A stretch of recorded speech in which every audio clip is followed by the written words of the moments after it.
Hello friends, आज हम पढ़ेंगे इलेक्ट्रोलाइट इम्बैलेंस। इलेक्ट्रोलाइट इम्बैलेंस क्या होता है? इसमें हमारे बॉडी में जो मिनरल्स होते हैं उनमें शरीर में उसकी कमी हो जाती है। कहाँ पर? Extra cellular fluid, intra cellular fluids में। ये कई कई कारणों से ऐसा होता है। ठीक है। और अब आगे देखते हैं हमारा वाटर लॉस शरीर में कहाँ कहाँ से होता है। ठीक है। वाटर लॉस कई जगह से होता है। किडनी, स्किन में जो पसीना, स्वेट, लंग्स में, और जीआई ट्रैक से। ठीक है। अब आगे बढ़ते हैं, इसमें देख लेते हैं क्या क्या है। ब्रेन है, हाइपोथैलेमस है, पिट्यूटरी ग्लैंड्स है, माउथ है, ईसोफेगस है, ट्रैकिया है, ये आपका लंग्स है, heart, liver, stomach, gall bladder, pancreas. ठीक है। और ये kidney, adrenal glands, small intestine, large intestine, rectum, anus. ठीक है। ये सब पूरा बॉडी का स्ट्रक्चर है आपके। ठीक है।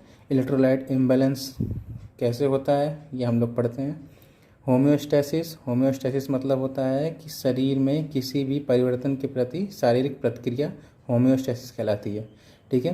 होम्योस्टैसिस आपको पता चल गया। आगे देखते हैं इसमें ईसीएफ मतलब एक्स्ट्रा सेलुलर फ्लूइड, जो शरीर के बाहर स्थित होता है, सेल्स के बाहर। ठीक है।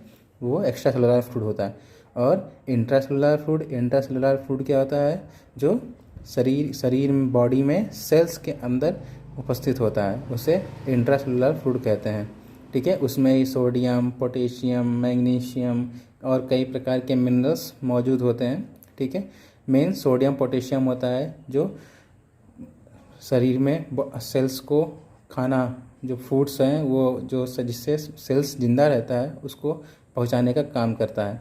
ठीक है। ऑस्मोसिस डिफ्यूजन के थ्रू। ठीक है। आगे देखते हैं कैसे इलेक्ट्रोलाइट इम्बैलेंस होता है हमारे बॉडी में। होम्योस्टैसिस डिस्टर्ब होता है। ठीक है। जैसे आपने पहला, होम्योस्टैसिस क्या होता है? शरीर में किसी भी परिवर्तन के प्रति शारीरिक प्रतिक्रिया होम्योस्टैसिस कहलाती है। अब क्या होता है? होम्योस्टैसिस डिस्टर्बेंस हो जाता है। ठीक है। तो किसके कारण से होता है? डायरिया में क्या होता है? शरीर से फ्लूइड लॉस होता है। ठीक है। रेक्टम एनएस के थ्रू क्या डायरिया होता है और फ्लूइड लॉस होना शुरू हो जाता है। ये बैक्टीरियल इन्फेक्शन, वायरल इन्फेक्शन, इन सब की वजह से ऐसा हो सकता है। ठीक है। नेक्स्ट क्या है? वॉमिटिंग में क्या होता है? फूड पॉइजनिंग के थ्रू गैग रिफ्लेक्स होता है, जो सीधे ईसोफेगस से होते हुए फूड जो होता है वो माउथ के थ्रू बाहर आ जाता है। ठीक है। इसमें कई फ्लूइड लॉस होता है, शरीर में बहुत ज़्यादा मात्रा में फ्लूइड लॉस होता है।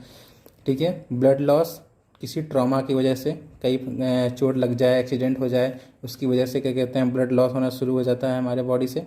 और ब्लड आपको पता होना चाहिए, हमारे बॉडी में 70% पानी होता है। ठीक है। 70% पानी होता है। और जो मिनरल्स होते हैं वो हाइड्रोफिलिक होते हैं, मतलब पानी से प्यार करने वाले। अगर पानी लॉस होता है तो उसके साथ साथ मिनरल्स भी बाहर हमारे बॉडी से निकल जाते हैं, उसके साथ निकल जाते हैं। नेक्स्ट क्या है? बर्न में क्या होता है कि जब शरीर जल जाता है तो उससे क्या होता है? वाटर लॉस होता है हमारे बॉडी में। ठीक है। बैक्टीरियल इन्फेक्शन, डायबिटीज़ से क्या होता है? बार बार फ्रिक्वेंट यूरिन पास आउट करना पड़ता है, जिसको डायबिटीज़ हो जाता है। उसकी वजह से शरीर में फ्लूइड लॉस हो जाता है। जब फ्लूइड लॉस होता है, वाटर लॉस होता है, वाटर के साथ आपको बताया कि हाइड्रोफिलिक होता है मिनरल्स, तो मिनरल्स पानी के साथ बाहर निकल जाते हैं बहुत ज़्यादा मात्रा में।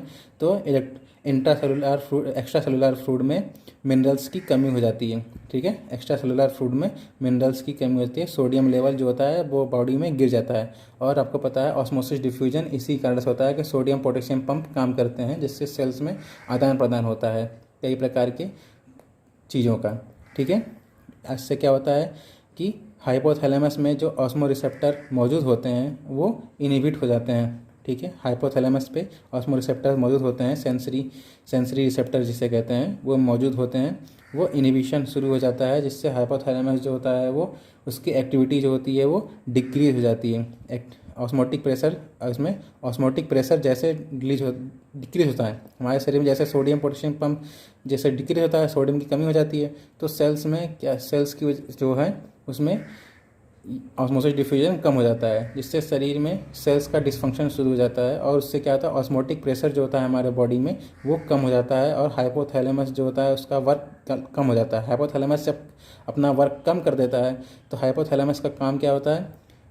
एंटी डायरेटिक हार्मोन को सीक्रेट करता है। हाइपोथैलेमस क्या होता है, एंटी डायरेटिक हार्मोन को सीक्रेट करता है। एंटी डायरेटिक हार्मोन जो होता है वो वैसोप्रेसिन कहलाता है। वैसोप्रेसिन क्या करता है, जो ब्लड वेसल्स को और शरीर जो वेसल्स होती हैं उनको संकुचित कॉन्ट्रैक्ट करने के काम आता है, जिससे क्या होता है कि जैसे एंटी डायरेटिक हार्मोन जो होता है अगर किडनी पर काम करता है तो वहाँ एफरेंट डक्ट होती हैं, वो सब संकुचित हो जाती हैं, जिससे जो होता है वाटर किडनी में वाटर बचाना शुरू कर देता है। ठीक है, लेकिन जब एंटी डायरेटिक हार्मोन काम नहीं करता है तो क्या होता है, नेफ्रॉन, यहाँ किडनी में नेफ्रॉन मौजूद होता है। नेफ्रॉन क्या करता है, फिल्ट्रेशन का काम करता है, वाटर फिल्ट्रेट करता है और मिनरल्स फिल्ट्रेट करता है और कई प्रकार के और सब्सटेंसेस को फिल्ट्रेट करके वापस ब्लड में पहुंचाता है। तो लेकिन क्या करता है कि एफरेंट और एफरेंट डक्ट में जो होते हैं वो उसमें जो फेनेस्ट्रा होते हैं वो ज़्यादा मात्रा में खुल जाते हैं और वाटर जो होता है वो बहुत ज़्यादा मात्रा में किडनी से लॉस होने लगता है। ठीक है, यूरिन फॉर्मेशन बहुत ज़्यादा मात्रा में फिर बढ़ जाता है। ठीक है, उससे क्या होता है, डिक्रीज थ्रस्ट, हमारा थ्रस्ट जो होता है मतलब प्यास लगना वो डिक्रीज हो जाता है। ठीक है, और किडनी से मोर वाटर, बहुत ज़्यादा मात्रा में वाटर जो होता है वो एब्जॉर्ब होने लगता है। और आपको बताया मिनरल्स क्या होते हैं, हाइड्रोफिलिक होते हैं, जहाँ जहाँ वाटर जाएगा वहाँ वहाँ मिनरल जाएगा। और जैसे वाटर हमारे शरीर से बाहर निकलता है वैसे मिनरल भी बाहर निकलना शुरू हो जाता है।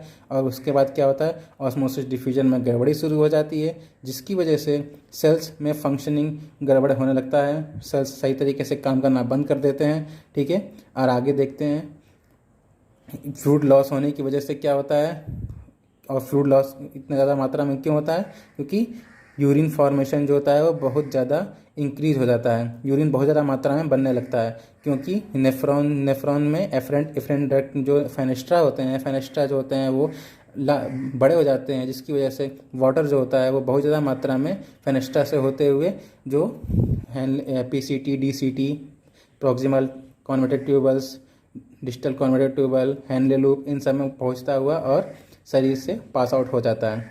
ठीक है, तो इसी से क्या होता है, फिर इलेक्ट्रोलाइट इम्बैलेंस डिस्टर्बेंस शुरू हो जाता है, जिसे इलेक्ट्रोलाइट इम्बैलेंस कहते हैं। ठीक है, और आप ये देख लीजिए, ये हाइपोथैलेमस है, हाइपोथैलेमस में ही ADH ये एंटी डायरेटिक हार्मोन बनता है और यहाँ से अब आता है पोस्टीरियर पिट्यूटरी में इकट्ठा होता है। पोस्टीरियर पिट्यूटरी जब एंटी डायरेटिक हार्मोन अगर रिलीज होता है बहुत ज़्यादा मात्रा में तो वो सीधे यहाँ आकर किडनी पर काम करता है, और किडनी में जो हमारे नेफ्रॉन होते हैं वो क्या करते हैं, वो मतलब उसकी जो ब्लड वेसल्स संकुचित हो जाती हैं, जिससे वाटर जो होता है वो बहुत ज़्यादा मात्रा में हमारे शरीर से बाहर पास आउट नहीं हो पाता है। लेकिन जब यहाँ से ADH हार्मोन डिक्रीज हो जाता है तो वो यहाँ पे आकर काम नहीं करता है, जिससे फेनेस्ट्रा जो होते हैं नेफ्रॉन के वो खुल जाते हैं और बहुत ज़्यादा मात्रा में वाटर जो होता है किडनी से फिल्ट्रेट होकर हमारे पास आउट हो जाता है हमारे बॉडी से। ठीक है, थैंक यू।